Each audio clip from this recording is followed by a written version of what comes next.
There's Blair, Savannah, Jessica, Claire, James, and Alice.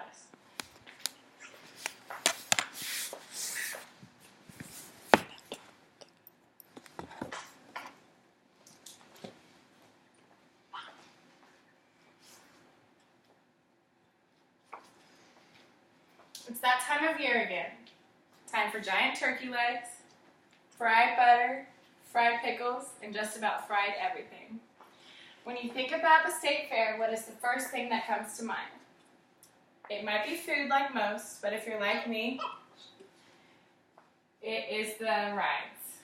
The slingshot, the pirate ship, and of course my favorite, the Ferris wheel. Did you know that the United States hosts the largest Ferris wheel in the Western Hemisphere?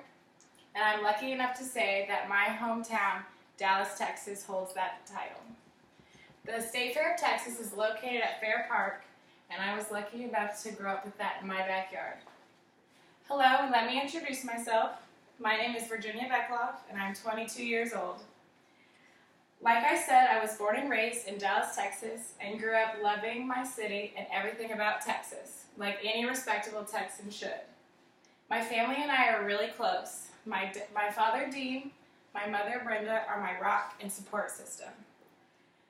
I'm very lucky to have such supportive parents, but it has not always been easy. When I was young, like Victoria Thompson, my parents decided to get a divorce, and that was a very rough time. It was hard to learn how to have two of everything, two separate households, two separate sets of rules, and trying to remember where everything was. But we got through it, and it only made us stronger. Like Jordan Parker, I have one older sister, and she is someone that I cannot leave out when talking about my family.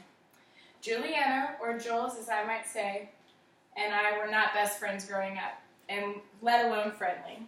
We fought all the time, and it was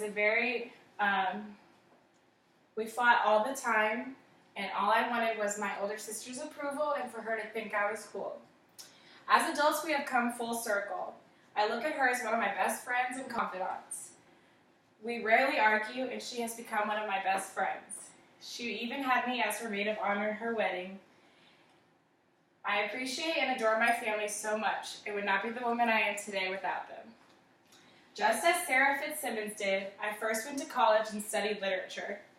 I came to Oklahoma in 2012 to attend Oklahoma Christian.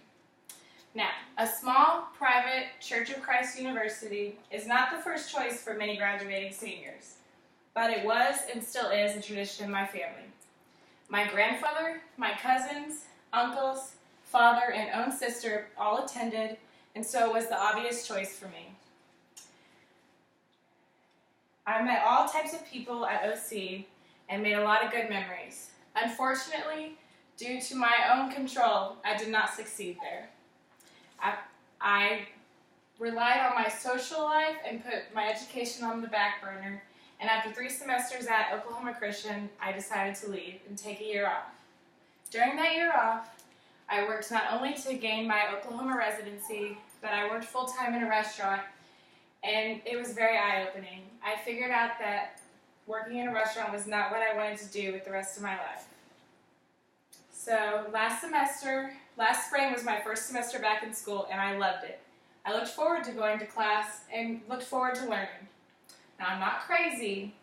All the homework is a big stressor for me, but I have a goal, and I'm working towards that goal. And I am working to replace the classes I failed and then hope to transfer to UCO, where I will finish my education degree and begin teaching 8th grade history. Living in Oklahoma, especially Edmond, has grown on me over the past 3 years. The friends I've met here are important to me, and I love the fact that everywhere I go, I see somebody I know almost everywhere. Netflix and music are 2 of my favorites. I can't go a day without watching an episode of Law & Order SVU, and I listen to music as often as I can. On the weekends, I love to go two-stepping, going to the movies, or just having a few drinks at a friend's house. I work at a small family-owned restaurant in Edmond and have a 9-month-old puppy named Bella. I'm excited to be taking this public speaking course and look forward to watching all of the other introductions. Thank you for listening.